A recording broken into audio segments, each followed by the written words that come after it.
com o que foi falado pelo presidente desta comissão, que nós temos que ir e conhecer essas experiências, obviamente. Mas, em princípio, digo que nós deveríamos estar com outra lógica de elaborar diagnóstico e ver como é que o Estado se compromete com a população carcerária, para não dizer que Foucault tem razão quando diz que o problema não é que o sistema carcerário não recupera, é que ele é feito para não recuperar. Então, portanto, era isso que eu tinha a dizer. Obrigado, deputada Érica Cocai. Como nós não tivemos pergunta, eu vou passar a palavra ao deputado Rocha. Aí, pode ficar com a palavra 5 minutos, senhor deputado. Presidente, eu vou ser breve. Queria aqui saudar os convidados e, discordando da deputada Érica Cocai, embora não tenha feito esse diagnóstico profundo do sistema, eu vou me apropriar do diagnóstico feito pelo ministro da Justiça, que disse que o sistema penal brasileiro é medieval. E disse mais, disse que preferia morrer a ser um interno no sistema prisional brasileiro. Acho que, e aí eu não tenho nenhuma pergunta a fazer, até porque o relator ele esgotou as perguntas que eu teria para os convidados, mas acho que essa CPI ela cumpre o papel talvez mais importante do que diagnosticar a atual situação dos presídios brasileiros, que todos nós sabemos que é caótica, acho que de apontar soluções. E é nesse sentido que eu queria aqui parabenizar a iniciativa do requerente, do propositor do requerimento, deputado Fraga. Acho que nós temos, sim, que sair da identificação clara dos problemas que nós já temos, que todos nós sabemos. Como eu disse, o sistema penitenciário brasileiro é caótico, mas sair dessa linha e buscar alternativas. E eu tenho certeza que a parceria público-privada, a iniciativa privada, ela tem muito a contribuir com a melhoria do sistema. E também, de igual forma, o deputado Olímpio, eu não entendo que há uma concorrência entre aquela atividade que é desenvolvida pelos agentes penitenciários e pela iniciativa privada, que pode, sim, somar esse esforço que já existe no próprio Estado e aí, sim, tentar uma modificação no sistema que nós temos. Acho que aqui o grande propósito dessa CPI, talvez mais até do que apontar os erros que todos nós já sabemos, os defeitos que o sistema penitenciário tem, é apontar soluções. E aí eu queria finalizar parabenizando o autor do requerimento, o presidente Fraga. Muito obrigado. O doutor Ciro quer fazer uma observação. Deputado, só fazer uma observação. Na verdade, a deputada já saiu, mas, na verdade, as políticas educacionais e de saúde são controladas na via oficial. Então, cada município, por exemplo, seja estadual, seja estatal, ou seja em cogestão, a Secretaria de Educação é que, junto com a área de educação da Secretaria de Ressocialização, determina o que vai ser disponibilizado em termos de ensino fundamental, EJA 1, EJA 2, profissionalizante, etc., como educação. Segundo, como saúde, a secretaria do município, onde está, faz todo o link com o SUS, com marcação. Então, não é que, assim, só para... Eu não estou nem discutindo se é bom ou ruim, eu só estou discutindo que não é uma atividade solta. Os órgãos estaduais de educação e saúde acompanham todas as ações, seja no estatal, que seja no... Bem, muito obrigado pela participação, deputado Major Rocha. E em breve nós estaremos lá visitando também o seu estado, que é um estado que está com problemas no sistema prisional. Só complementando, deputado, rapidamente sobre a fala da deputada Érica, e só somando o que o doutor Ciro falou, essas políticas públicas de educação, de saúde, de segurança, elas são, quando é elaborado o termo de referência para a contratação desse serviço, lá são levadas essas políticas, os princípios. Há um acompanhamento permanente da Secretaria de Educação do Estado e do município nesse sentido. Os professores que dão aula do ensino regular das unidades penitenciárias pertencem ao quadro da Secretaria de Educação do Estado e do município. Da mesma coisa vai na área de saúde, com todo um programa que deve ser feito com monitoramento disso, feito pelos servidores do Estado, seguindo a política pública nesse sentido. Agora, o que há de diferença, efetivamente, foi trazido, inclusive, na apresentação do doutor Ciro, são os indicadores. Os indicadores do atendimento a essas políticas é que são extremamente diferentes do ponto de vista do atingimento dessas metas ali. Tá certo? E um outro ponto é que a deputada Érica falou aqui, que há uma transferência do poder de custódia, isso não existe. Aqui foi demonstrado por todos os 3 expositores. E eu queria deixar essa informação também aqui esclarecida, porque a deputada deu uma informação aqui que não procede do ponto de vista da realidade do sistema de cogestão. Obrigado. Bom, agora o nosso deputado Fausto Pinato, que inclusive é subrelator do sistema da terceirização. Quer dizer, eu pediria, Pinato, a gente ser mais breve. Obrigado, senhor presidente. Senhor presidente, eu vou fazer 4 perguntas, Valdir. Aí você responde e eu vou fazer uma pergunta para o doutor Ciro também. Seguinte, eu queria saber qual a margem de lucro obtido pelo parceiro privado? Quais as metas geralmente estabelecidas para as PPPs e de que forma é fiscalizado o seu cumprimento? A exploração do trabalho do preso nos presídios terceirizados? Esse trabalho gera lucro ao parceiro privado? Há algum critério seletivo para a lotação dos presos nos presídios terceirizados? Ou seja, periculosidade, sexo ou algum outro fator? E eu também... Deixa ele responder, senão ele não vai dar conta Vai respondendo... Por isso que eu estou pedindo para a resposta ser mais breve, para poder fazer mais esse questionamento. Me ajudou, deputado Fraga.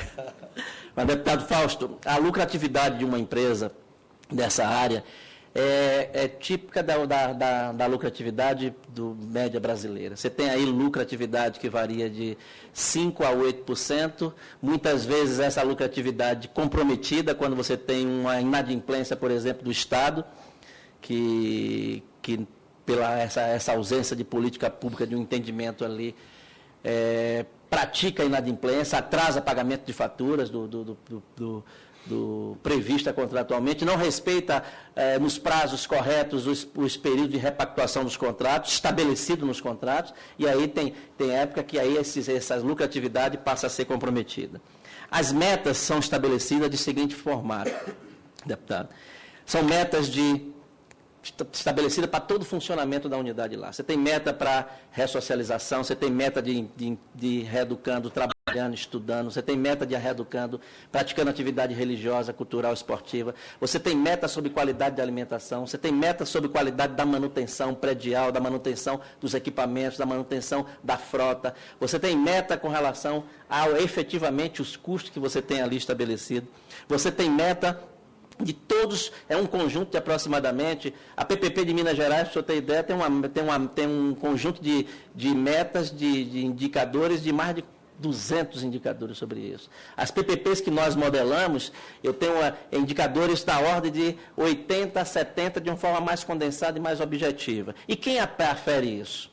As PPPs, diferente do contrato administrativo normal, ela prevê que tenha a contratação, a escolha do Estado de empresas de editorias independentes que vão às unidades e mede-se aqueles indicadores previstos na proposta elaborada, se estão sendo obedecidos. E se não estão, isso causa um impacto negativo no recebimento da fatura, porque há glosa pelo não atingimento de metas. Se o preso trabalha e são remunerados na forma que a LEP prevê, que é até 75% do salário mínimo é a remuneração mínima dele, e você tem presos que trabalham com que recebem mais valores sobre isso. A lucratividade para quem trabalha, utiliza o trabalho do preso, há lucratividade como qualquer empresa. Se uma indústria quer lá produzir móveis num presídio, ela vai ter a lucratividade dela sim, porque a mão de obra do preso empregado ali não tem... Para qualquer atividade que vier a ser desempenhada no Brasil, não tem os custos insuportáveis que é o custo Brasil para quem gera um emprego. Então, não tem. O custo do preso para uma empresa que vai se instalar num presídio é apenas do salário que ele vai ali receber sem todos aqueles encargos que você tem daquele processo. Então, uma empresa que vai lá se instalar, como você tem a indústria de bola, indústria de móvel, indústria de papel, indústria mecânica, você tem uma série de indústrias que se instalam nas unidades. Nós mesmos temos, na Reviver, tem várias fábricas de uniforme, todo o uniforme que a gente utiliza para a população carcerária dos nossos funcionários, são todas produzidas dentro das unidades e nós pagamos, remuneramos o preço que produz isso daqui.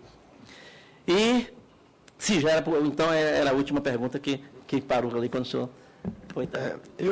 O senhor apresentou alguns dados aqui na exposição da senhoria. Eu queria saber da onde é a origem desses dados apresentados. Se é em parceria com o setor público ou é só dos dados oficiais da sua empresa? Eu queria saber se o senhor tem esses dados de maneira oficializada. Temos sim, tem da quantidade de dados que nós trouxemos aqui, nós temos fontes como o CNJ, nós temos fontes como o DEPEN, nós temos fontes como a própria Reviver, através do seu banco de dados. A Reviver tem um software de gestão que controla 100% do que acontece na unidade. Então, se o médico atende um preso, está dentro do sistema. Prescreveu o medicamento, está dentro do sistema. Se o advogado atendeu, está dentro do sistema. Toda a alimentação que ele recebeu, o serviço de lavanderia que foi ofertado a ele, então, tudo está dentro do sistema. Então, os dados estatísticos, e que esses dados são acompanhados e fiscalizados pelo contratante, no caso o Estado, e também fiscalizado por Tribunal de Contas, pela Auditoria Geral do Estado, pelos órgãos do Ministério Público, que muitas vezes vai e acompanha se aquela assistência material que está lá desenhada no edital, por exemplo, que você vai fornecer um uniforme até a cada 6 meses, se vai fornecer um colchão a cada 1 ano, se vai fornecer um aparelho de barbear a cada 10 anos, se aquilo está sendo cumprido. E você tem todo um sistema para isso. Então, as fontes das informações que nós trouxemos aqui são várias. Aquilo que se refere aos dados estatísticos produzidos, extraídos dentro da unidade, sai do sistema, que ele é aberto e ele é disponibilizado e o poder, com acesso ao Poder Judiciário, acesso ao nosso contratante, para que eles possam, com muita transparência, saber efetivamente o que está acontecendo. Eu queria fazer uma pergunta aqui agora para o Coronel Carlos Alberto. Se o senhor chegou a executar alguma, ou conhece, ou se existe algum programa social para as famílias dos presidiários?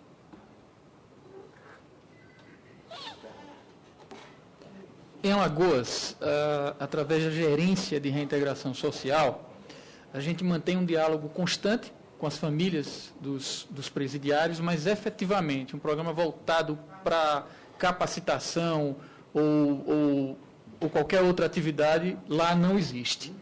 Mas é fundamental, alguns estados do Brasil conseguem desenvolver essa política, é fundamental para o processo de ressocialização e reintegração do preso, pois essa colaboração do familiar é vital para que ele se reengaje à atividade. Mas em Alagoas ocorre apenas o diálogo constante com as famílias, orientação através de assistentes sociais e somente isso.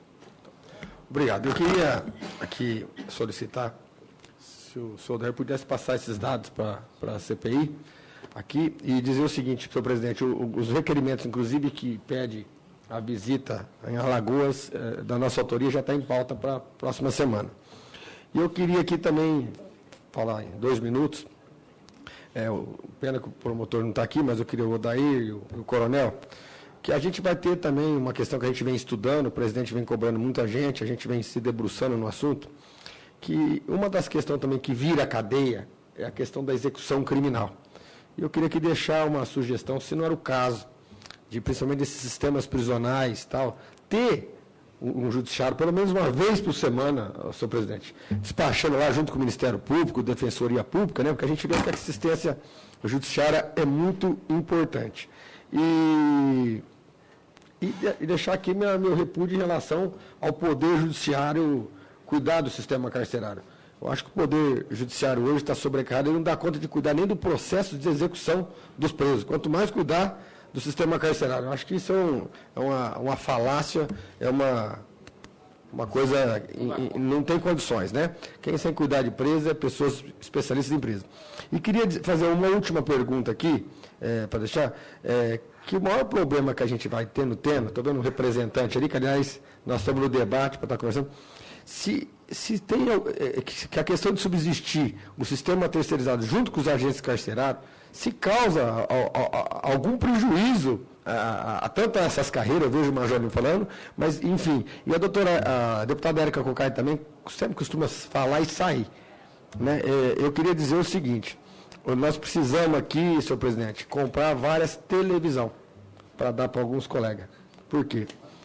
Tudo que a gente vai discutir aqui se diz falta da educação, falta de cultura. Esperar o quê de um país que existe crise energética, se empresta dinheiro para a Bolívia construir a usina. Existe hoje uma crise portuária violenta, a gente empresta dinheiro para Cuba. E qualquer sistema educacional que você colocar hoje, ele demora no mínimo 10 anos para estar sendo efetivado. É o caso da maioridade penal, que a gente vem vendo aí. É lógico que a gente não é a cura, mas se a gente não remediar, pelo menos para não virar defunto, né, preparar essa cura, eu acho que a gente fica omisso. E aqui nós temos que parar com a questão de gerúndio. Estamos vendo, estamos analisando com as políticas públicas e tal, ninguém aguenta mais isso. Tem que ter uma solução. E eu queria dizer aqui, presidente, que estou muito feliz com a vossa presidência aqui, porque o Alberto Fraga tem uma qualidade muito grande. É um homem de coragem, um homem que fala e um homem que age. Então, muito obrigado, senhor presidente. Eu queria agradecer a presença de todos os convidados, o doutor Ciro. E só uma coisa, doutor Ciro, só para concluir, se já houve algum questionamento na Justiça sobre a regularidade das terceirizações, o que foi alegado, e se houver alguma decisão, se o senhor pudesse mandar para o subrelator. Obrigado. Eu vou até pedir que depois o doutor Ciro responda, depois da interpelação da deputada Elisiane Gama,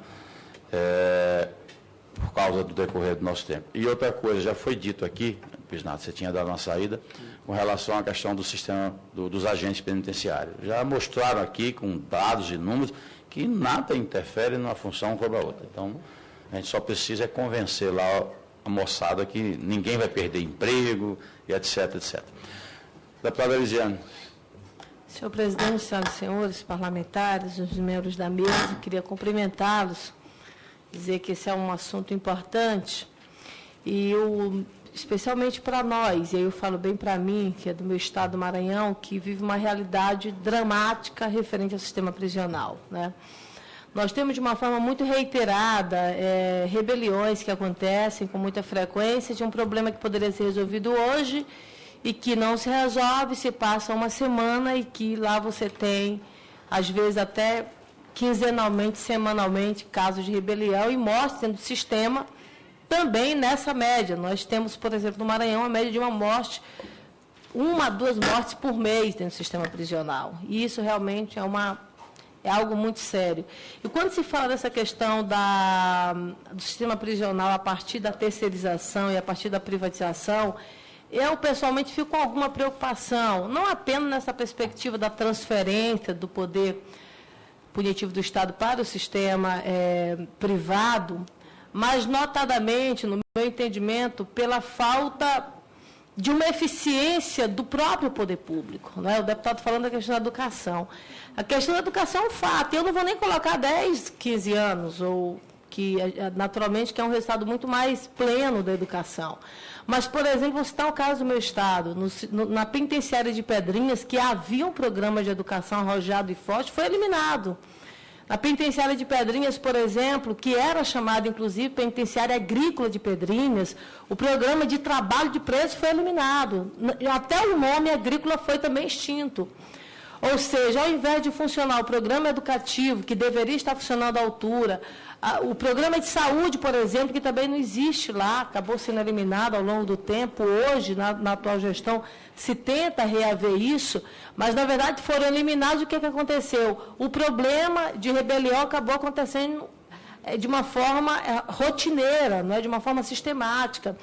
quando se fala, por exemplo, a questão da terceirização.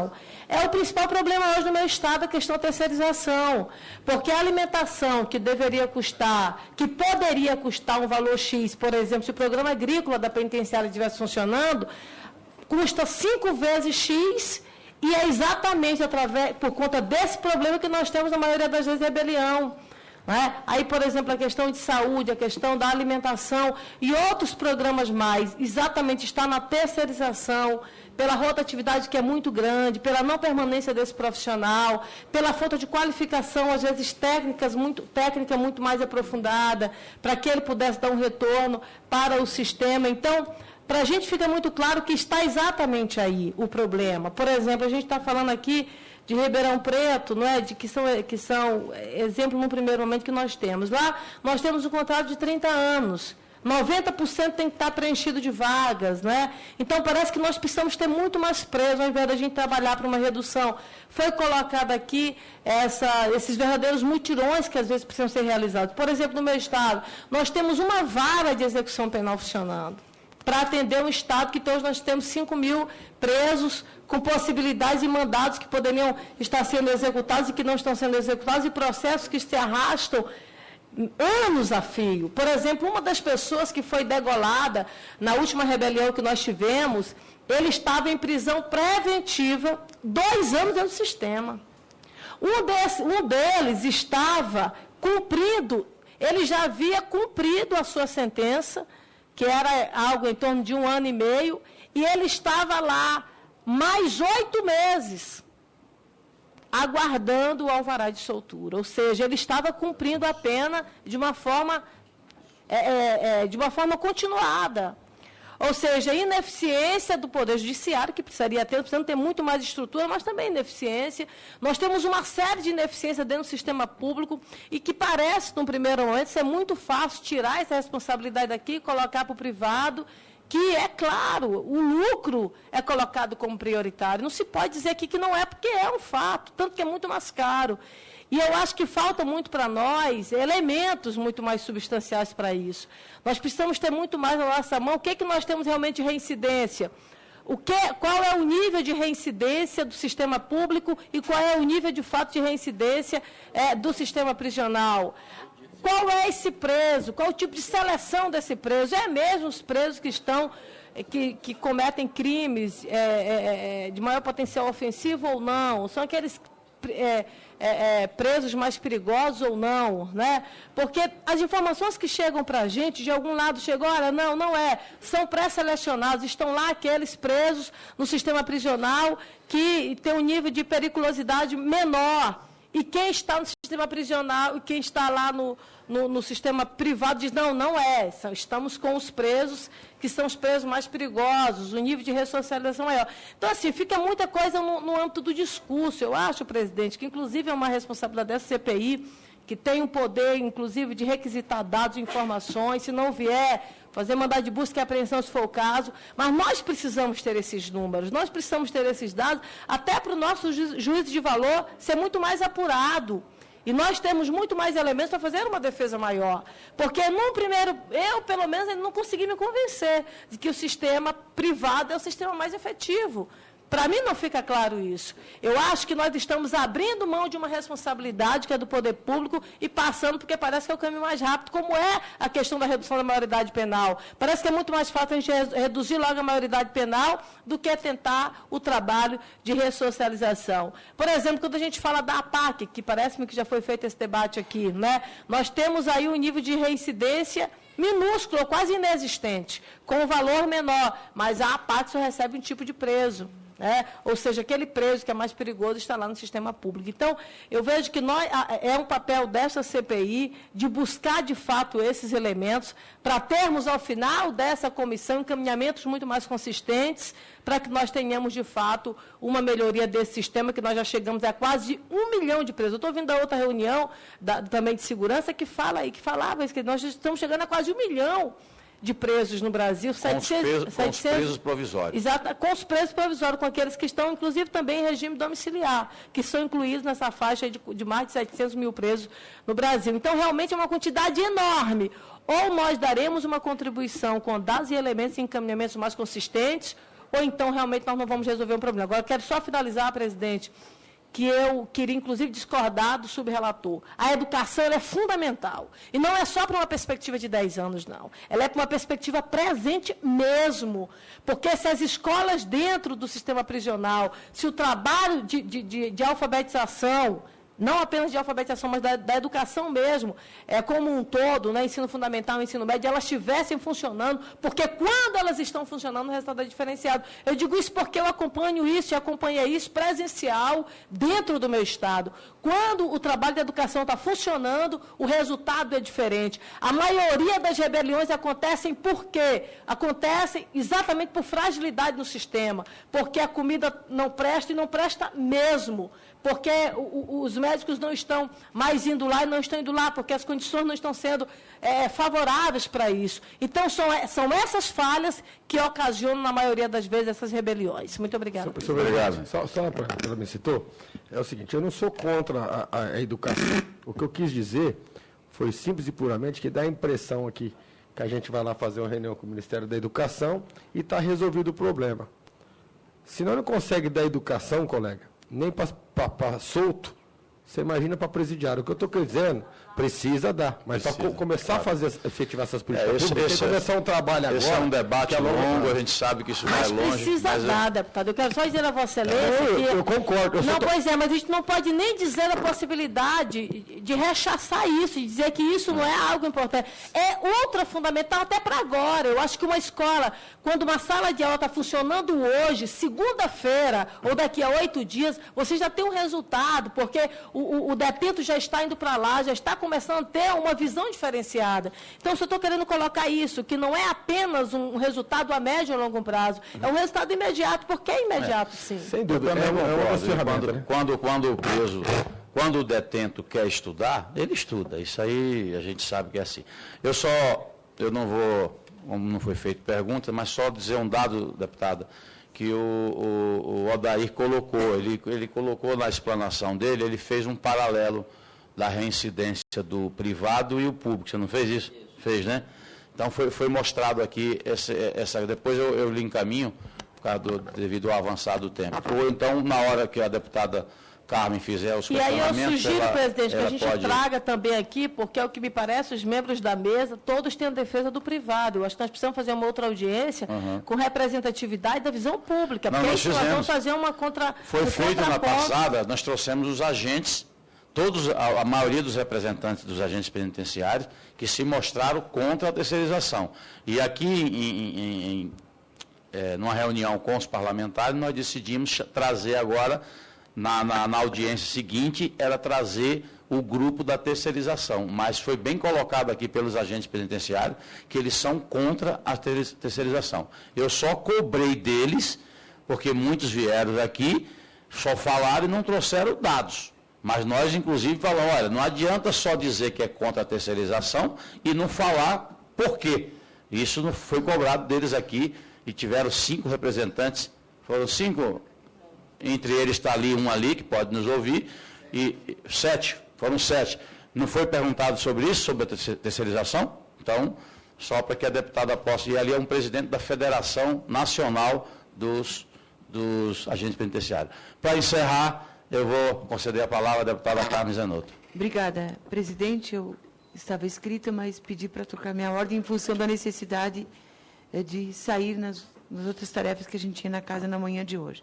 Mas eu quero lhe cumprimentar o nosso relator da subcomissão. Eu sou a relatora da subcomissão que trata da questão das mulheres no sistema prisional e do setor saúde, porque eu sou do setor saúde. Então, quero parabenizar os expositores e vou começar com algumas perguntas. A minha primeira pergunta é para o doutor Ciro e para o senhor Odair, se dentro da experiência dos presídios que estão terceirizados, as dificuldades com as políticas públicas de saúde, que é minha área de especialização específica, são na mesma dimensão que nós temos nos presídios administrados diretamente pelo poder público.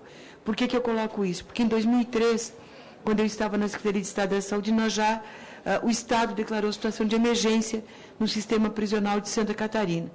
E as dificuldades para nós sermos inseridos na política nacional de saúde dentro do sistema prisional, dentro das portarias, com relação até 100 detentos, é a equipe do Programa de Saúde da Família da comunidade que atende. De 100 a 500 é uma equipe completa do Programa de Saúde da Família, mas que atende só aquele conjunto de detentos. Só que os volumes, os recursos financeiros repassados, eles faziam frente à parte da equipe de saúde, a pagar os profissionais médicos e enfermagem, mas não o seu conjunto. E aí vinha a demanda dos prefeitos, que são os responsáveis pela gestão junto com os seus secretários, na lógica de que é mais uma responsabilidade. Presídios grandes em cidades pequenas, muitas vezes dá 10%, 20% da sua população. Então, eu queria saber dos presídios, da experiência que os senhores têm dentro da lógica que aqui foi apresentada, como se dá essa questão das políticas de saúde. A minha outra pergunta, eu sou do município de Lages, aonde nós temos... E tem uma unidade lá. Isso, tem uma unidade lá. Eu até, presidente, havia consultado a nossa assessoria, porque eu quero visitar o presídio não da época que ele estava em construção, que é o que eu conheço, mas do seu funcionamento, e aí eu fui orientada que a gente faça, eu gostaria de ir sem a necessidade de ir formalmente com audiência pública, mas eu fui orientada pela nossa assessoria técnica que o ideal é ir para a gente poder trazer outros dados, então eu não preciso visitar numa outra cidade, eu não vou precisar ter custos, mas formalmente via a nossa comissão, então, no município de Lages. E a minha pergunta é, do conjunto de presídios que a empresa Reviver administra, qual é o presídio que cuida de detentas? Se tem algum, ou se o conjunto que é administrado pela iniciativa privada são só de presídios homens. Se for, a gente gostaria que o senhor citasse, para a gente poder, inclusive, fazer o comparativo dentro do conjunto de informações que nós precisamos ter na relatoria.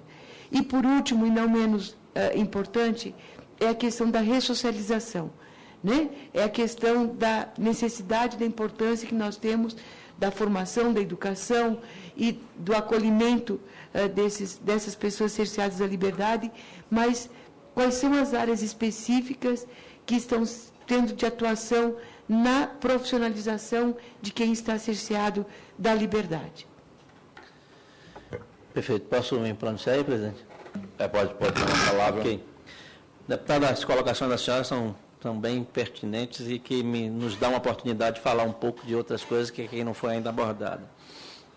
As políticas de saúde dentro das unidades, elas são assim, cada unidade penitenciária para até 500 presos, seguindo uma política de resolução do próprio Ministério da Saúde, nós temos um médico clínico, um psiquiatra, 2 psicólogos, um terapeuta, dois assistentes sociais, um odontólogo, toda assistência de medicamento que são necessárias para essas prescrições, e esses profissionais atuam dentro das unidades permanentemente. A senhora tendo a oportunidade de visitar a unidade que a gente opera com o Estado de Santa Catarina, lá no município de Lages, a senhora vai poder constatar esse dado que a gente tem.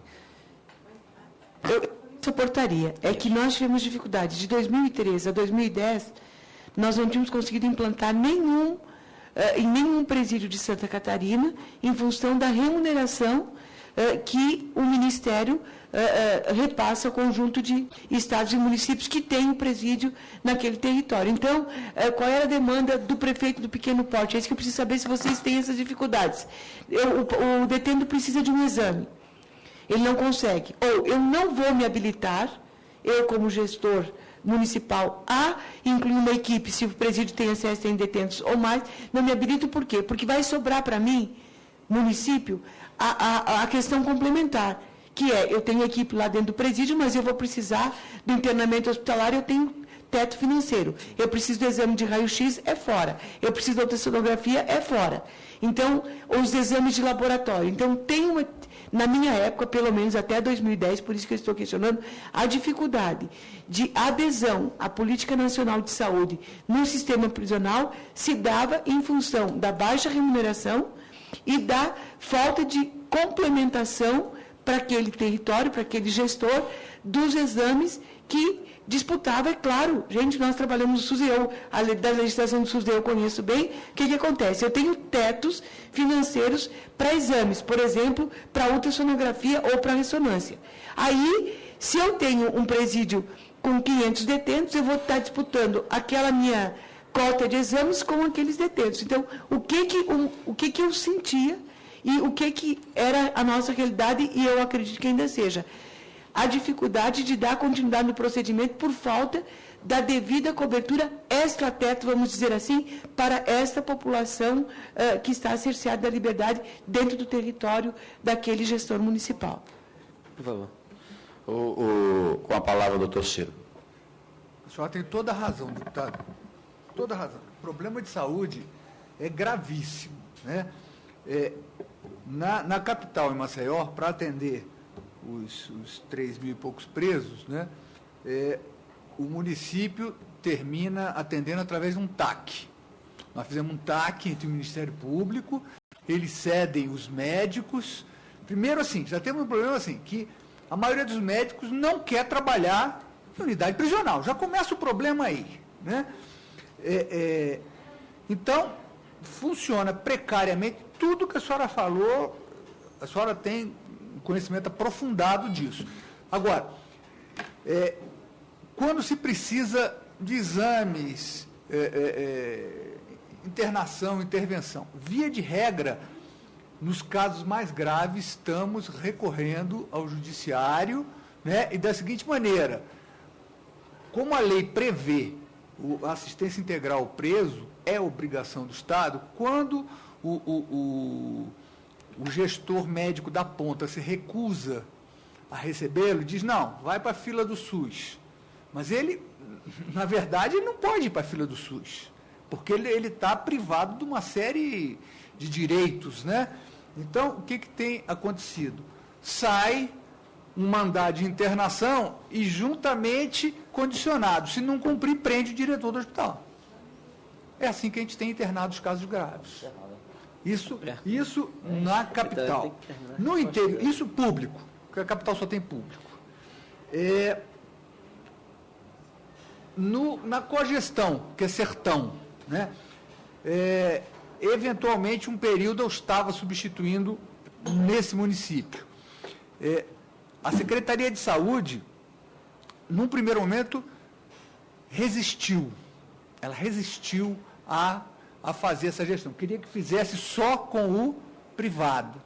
Mas nós não concordamos, porque todos os protocolos que tem, tudo tem que ser feito, desde vacinação, todos os protocolos que a senhora conhece provavelmente melhor que eu.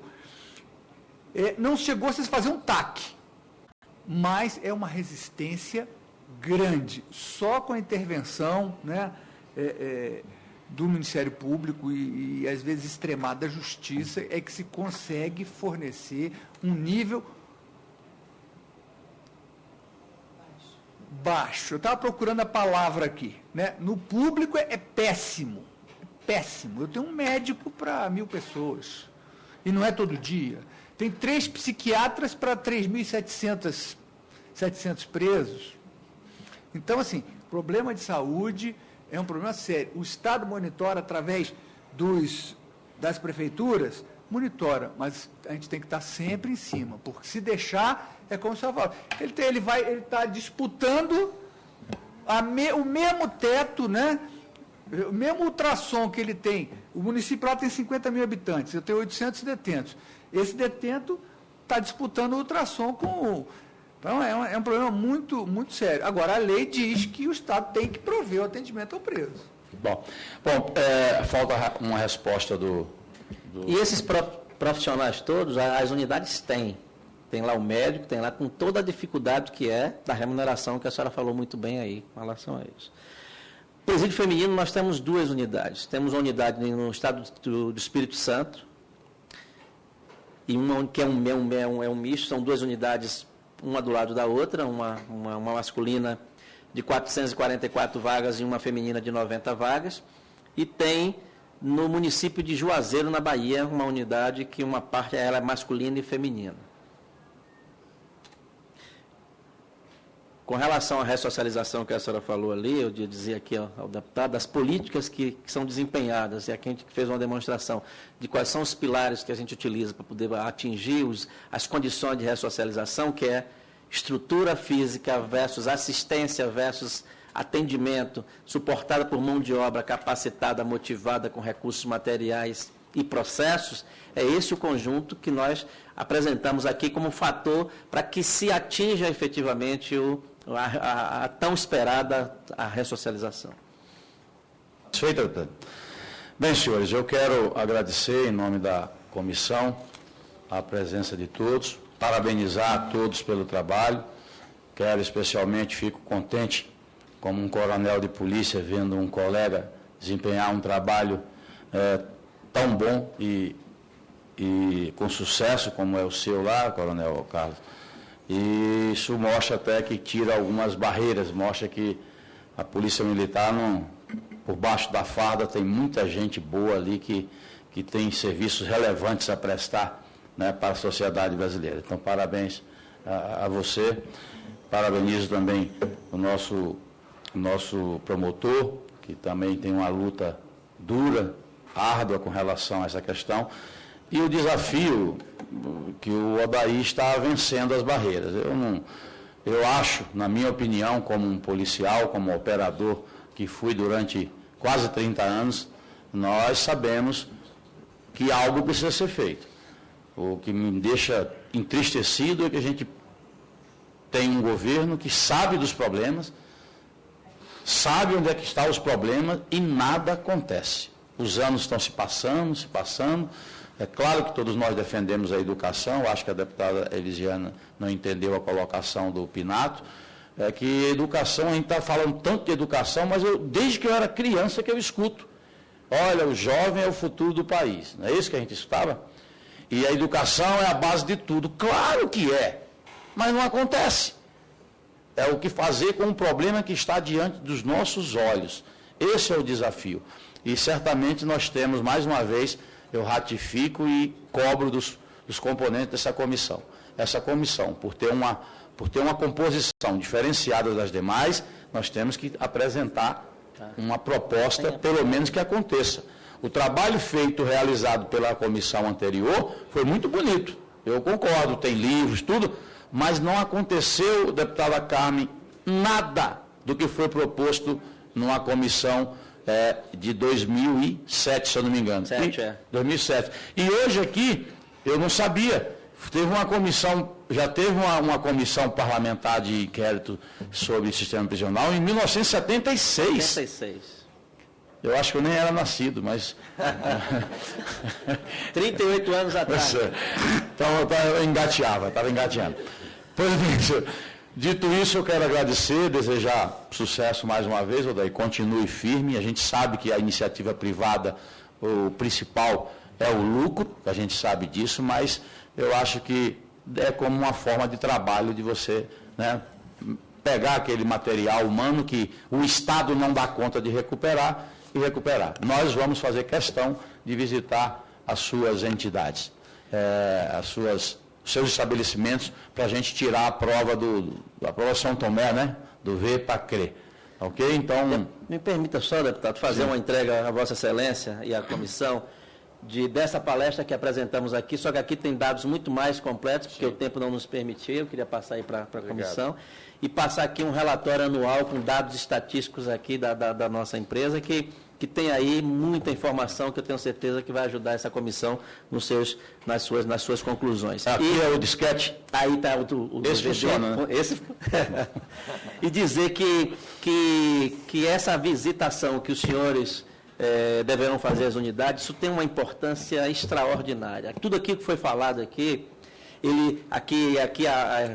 fazendo aqui a palavra aqui de uma deputada que se manifestou nesse sentido, de ver, será que isso realmente é verdade? Só tem uma forma de saber, acompanhar, né? Os parlamentares precisam fazer isso, a gente tem dito isso aqui, o Poder Judiciário faz muito isso, o doutor Ciro visita as unidades lá, a execução penal, e que somente através desse acompanhamento é possível se constatar essas coisas. E outro ponto que eu deixo aqui também com a observação, como um tema de grande importância também, está sobre o problema do sistema socioeducativo está do mesmo formato que o sistema carcerário, está falido e 40% da população carcerária brasileira está entre 18 e 24 anos. O sistema socioeducativo precisa, está na UTI, está agonizando, ele precisa de solução.